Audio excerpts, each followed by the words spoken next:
ꯑꯍꯥꯟꯕꯗ ꯑꯔꯥꯝꯕꯥꯏ ꯇꯤꯡꯒꯣꯜꯗꯒꯤ ꯊꯥꯗꯣꯔꯛꯄ ꯉꯁꯤ ꯇꯥꯡ 23 ꯊꯥꯎꯝ ꯏꯪ 2025ꯗ ꯑꯔꯥꯝꯕꯥꯏ ꯇꯤꯡꯒꯣꯜꯅ ꯂꯩꯁꯨ ꯇꯝꯕꯤꯕ ꯀꯦꯝꯄꯦꯟ ꯍꯥꯏꯅ ꯃꯤꯡꯊꯣꯟꯕ ꯗ꯭ꯔꯒ ꯑꯦꯋꯥꯔꯅꯦꯁ ꯀꯦꯝꯄꯦꯟ ꯑꯃ ꯏꯟꯇꯔꯅꯦꯁꯅꯦꯜ ꯗꯦ ꯑꯦꯒꯦꯟꯁ ꯗ꯭ꯔꯒ ꯑꯦꯕ꯭ꯌꯨꯁ ꯑꯦꯟड ꯏꯂꯤꯁꯤꯠ ꯇ꯭ꯔꯥꯐꯤꯀꯤꯡ ꯅꯨꯃꯤꯠꯇ ꯄꯥꯡꯊꯣꯛꯅꯕ ꯁꯦꯝ ꯁꯥꯔꯤ꯫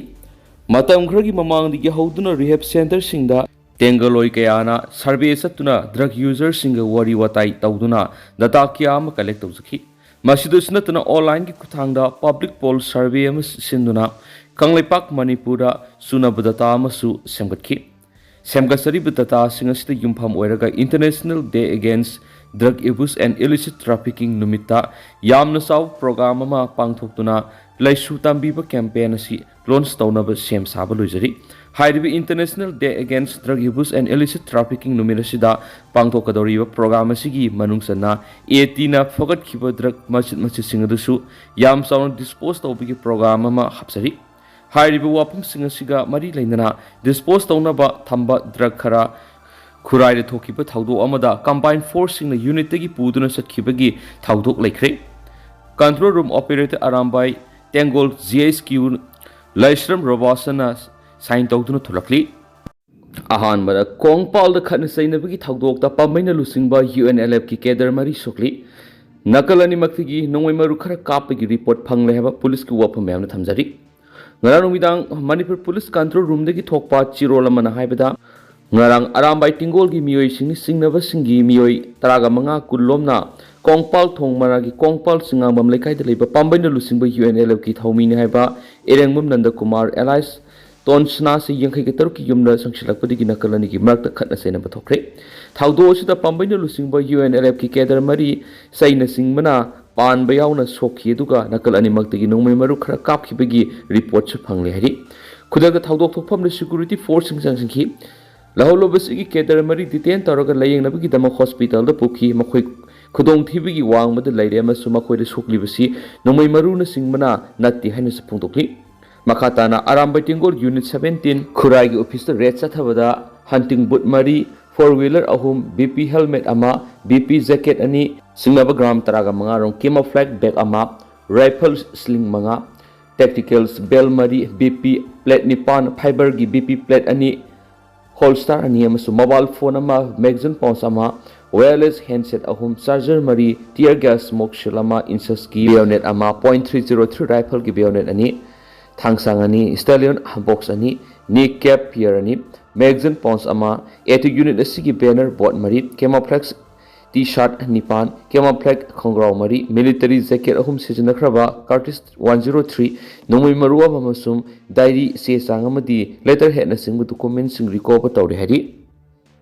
NEET 2025 ꯑꯦꯁꯄꯤꯔꯦꯟꯠꯁꯤꯡꯒꯤ ꯅꯨꯡꯉꯥꯏꯔꯕ ꯄꯥꯎꯖꯦꯜ ꯑꯃ ꯄꯨꯗꯨꯅ ꯂꯥꯛꯆꯔꯤ꯫ Know your level mega test series ꯑꯃ ꯕꯥꯏꯑꯣ 360 NEET ꯁꯛꯁꯦꯁ ꯁꯦꯟꯇꯔꯗ ꯂꯥꯛꯂꯤꯕ ꯇꯥꯡ 15 ꯊꯥ 3 ꯏꯪ 2025ꯗꯒꯤ ꯍꯧꯖꯔꯒꯅꯤ꯫ ꯑꯄꯨꯟꯕ ꯇꯦꯁ ꯃꯁꯤꯡ 5ꯅꯤ꯫ ꯑꯗꯣꯝꯒꯤ ꯆꯥꯅꯒꯗꯕ ꯃꯇꯝ ꯌꯦꯡꯕꯤꯔꯒ ꯍꯥꯏꯔꯤꯕ 5 ꯃꯦꯒꯥ ꯇꯦꯁ ꯁꯤꯔꯤꯁ ꯑꯁꯤ ꯁꯔꯨꯛ ꯌꯥꯕꯤꯍꯧ꯫ ꯕꯥꯏꯑꯣ 360 NEET ꯁꯛꯁꯦꯁ ꯁꯦꯟꯇꯔꯗ ꯐꯪꯂꯤꯕ ꯀꯣꯔꯁꯁꯤꯡꯗꯤ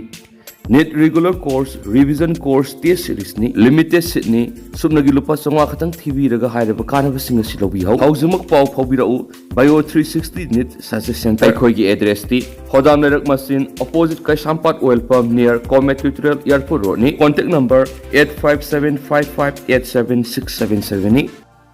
ꯃꯈꯥ ꯆꯠꯊꯔꯛꯄ ꯑꯣꯏꯅ ꯑꯇꯣꯞꯄ ꯄꯥꯎ ꯑꯃꯅ ꯃꯣꯔꯦꯒꯤ ꯃꯤꯇꯩꯁꯤꯡꯅꯁꯨ ꯃꯦꯃꯣꯔꯦꯟꯗꯝ ꯄꯤꯁꯤꯟꯈ꯭ꯔꯦ꯫ ꯃꯅꯤꯄꯨꯔꯗ ꯊꯣꯛꯂꯤꯕ ꯏꯔꯥꯡ ꯑꯁꯤꯅ ꯑꯋꯥꯕ ꯇꯥꯍꯜꯂꯕ ꯃꯣꯔꯦꯒꯤ ꯃꯤꯇꯩꯁꯤꯡꯗ ꯂꯣꯒꯤ ꯑꯣꯏꯕ ꯃꯇꯦꯡ ꯄꯥꯡꯕꯤꯗꯨꯅ ꯃꯍꯧꯁꯥꯒꯤ ꯄꯨꯟꯁꯤꯗ ꯍꯟꯖꯤꯟꯍꯟꯅꯕ ꯃꯊꯧ ꯇꯥꯕ ꯊꯕꯛꯁꯤꯡ ꯄꯥꯏꯈꯠꯄꯤꯌꯨ ꯍꯥꯏꯅ ꯄ꯭ꯔꯣꯇꯦꯛꯁꯟ ꯑꯣꯐ ꯃꯤꯇꯩ ꯚꯤꯛꯇꯤꯝ ꯃꯣꯔꯦ ꯀꯣꯞꯃꯦꯞꯅ ꯉꯁꯤ supreme ꯀꯣꯔꯠꯀꯤ just memorandum ꯄꯤꯁꯤꯟꯈ꯭ꯔꯦ꯫ ꯀꯣꯞꯃꯦꯞꯀꯤ chairman L ꯏꯅꯥꯎꯆꯥꯅ ꯈꯨꯌꯦꯛ ꯄꯤꯗꯨꯅ ꯄꯤꯁꯤꯟꯈꯤꯕ ꯃꯦꯃꯣꯔꯦꯟꯗꯝ ꯑꯗꯨꯗ ꯏꯝꯐꯥꯜꯗꯒꯤ ꯃꯣꯔꯦ ꯐꯥꯎꯕꯒꯤ ꯃꯈꯥꯒꯤ ꯂꯝꯕꯤꯗ ꯀꯝꯃꯨꯅꯤꯇꯤ ꯈꯨꯗꯤꯡꯃꯛ ꯑꯌꯦꯠ ꯑꯄꯟ ꯌꯥꯎꯗꯅ ꯃꯍꯧꯁꯥꯒꯨꯝ ꯆꯠꯊꯣꯛ ꯆꯠꯁꯤꯟ ꯌꯥꯍꯟꯅꯅꯕ ꯃꯊꯧ ꯇꯥꯕ ꯊꯕꯛ ꯂꯧꯈꯠꯄꯤꯌꯨ꯫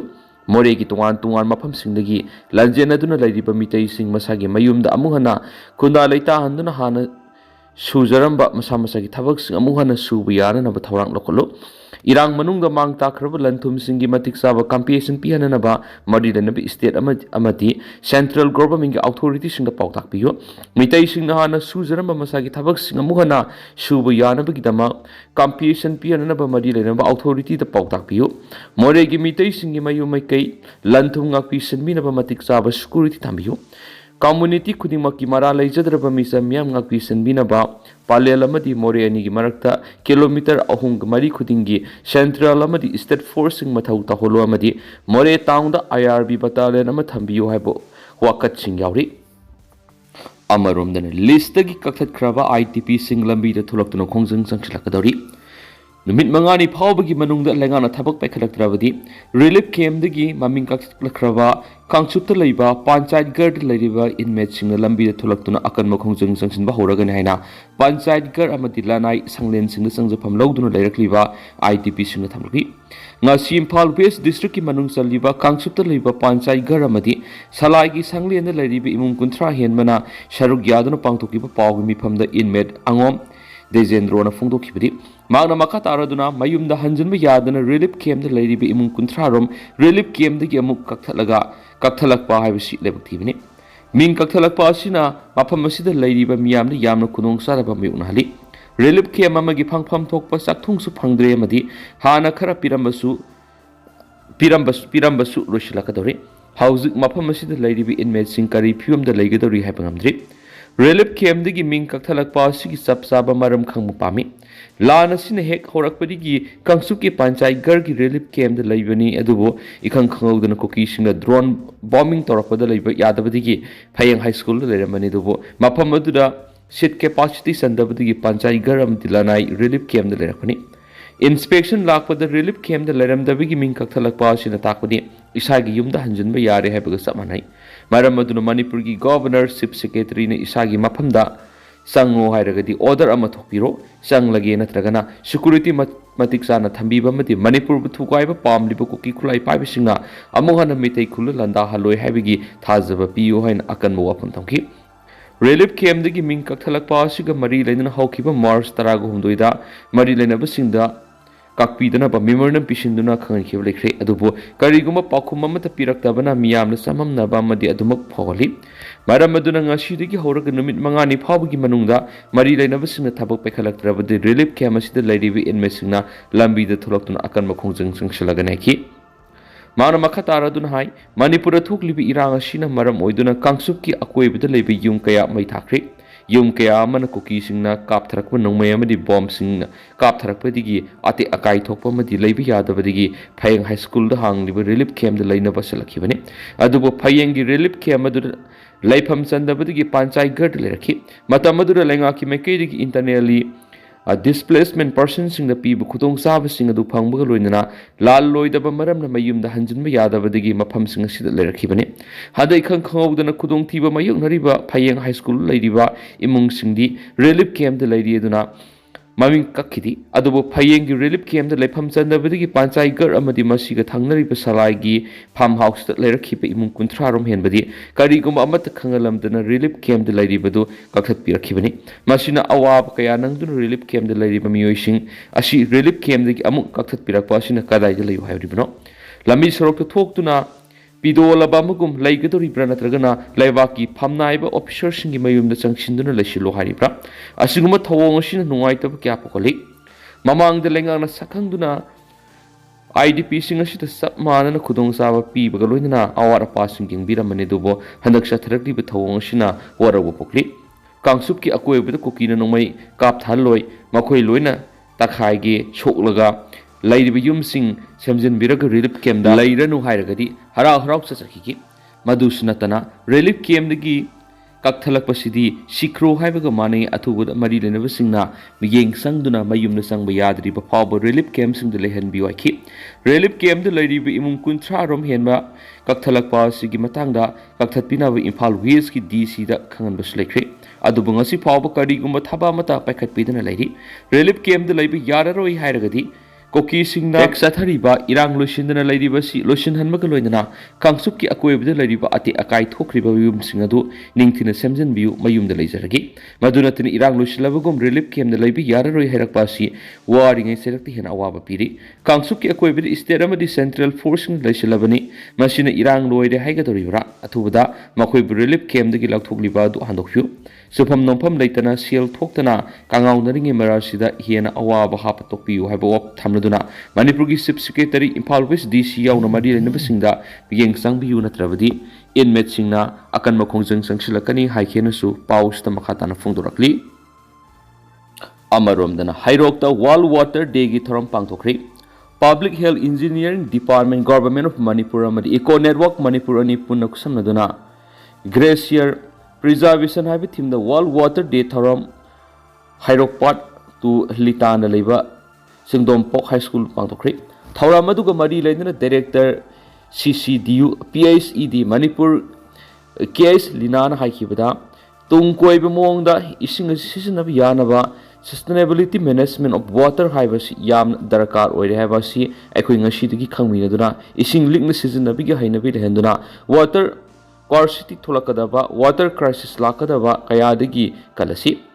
ising haibasi aikoina basic right amani haina lauraga mipum khudimak ising phanganaba makhal makha kiyagi pat torel kananaba umang wamang yokana thabak thoramsingda aikoi loinamuk saruk yaminasi miyam punamona climate change ki sai theng phangduna ising gi awaba kya mayuknaduna aikoi gi basic right ni hairibi ising si mipum tingna phangba ngamlaktaba manipur yauna malem gi mafam kya dai ising phangdabi gi awaba kya thingnari maramaduna ising mochin bigi hainabi thadokpa torel khongbanda amot akai langthokpidaba mafam sabada haidokpiba ising gi source motion daba nomgi ising mapung phana yokhatpa ising yokhatpada aikoi gi responsibility sabsana lominaduna ngasi gi numida sidigi aikoi punna aikoi isada ising yokhatnaba ising likna sizinaba commitment ama punna piminarasi future generation kanminarasi Eco Network Manipur si environment kananabi ising yokhatnaba lubanan balamdam ama oinaba hotnaminarasi matung tarakpada pekhalakwa thabak thorom khudimakta department gi Maikei gi Pambei aba mating pangani tung koina thabak tawba ngamnaba hona sekhi Singpok High School gi Headmaster L Binod Kumar na hakibada ngasi gi thoram asin haurakliba angang sing school asigi mairoi sing de hena kana bo wakalon kya pibire mataw kram ising likna sizinagani ising tungsin bigi tangai fadaba kari gi mathau taribano aduga climate change thengna bade hena thauna leina saruk yana bu wakal tawhan biramba si yamna pienba poksi makhatana observation gi thoram asi kaktana tana haurakliba mirol sida awareness sustainable program kya pangthoktuna puna thauda lawhonana bo hona minaba asoba mating oiraga naiki Tentak pato pa headline naman International Day of Clean Air for Blue Skies ki thoram pangtokre District Health Society Thawal sindur International Day of Clean Air for Blue Skies program was khangabok leiba Wisdom Foundation School pangtokre thoram madu Medical Officer Thawal Dr. Y Nokul na athoiba mithung leraki Wisdom Foundation ki Principal L Soba amadi District Health Society Thawal gi District Program Manager CS Basantana mathangsina President amadi Guest of Honor oki Dr. Y Nokul na ki bidanga si aikoina sabi gi sango khalakpagi thengnari ba awa kya gi matana panki yumgi imung manung gi thabak thorop masa di horaga asau industry power decisionary ba polam kayana global warming asau maram oirakli Public transport sizinabagi gi muhutta lanai gari ka hena sizinarakpa air condition sing refrigerator sing yamna sizinaba plastic ki polam sing toina ba brick farm amadi ata industry gi tholakpa maikhu umang kokthokpa kaya marum sina ising nusu singandabigi maram oirakli heba paw memna thamjari adu atentang sumna memna thamjaramgi haujikoina di mem paw matang se lusinjarage mas mem punna no wabdek naminasi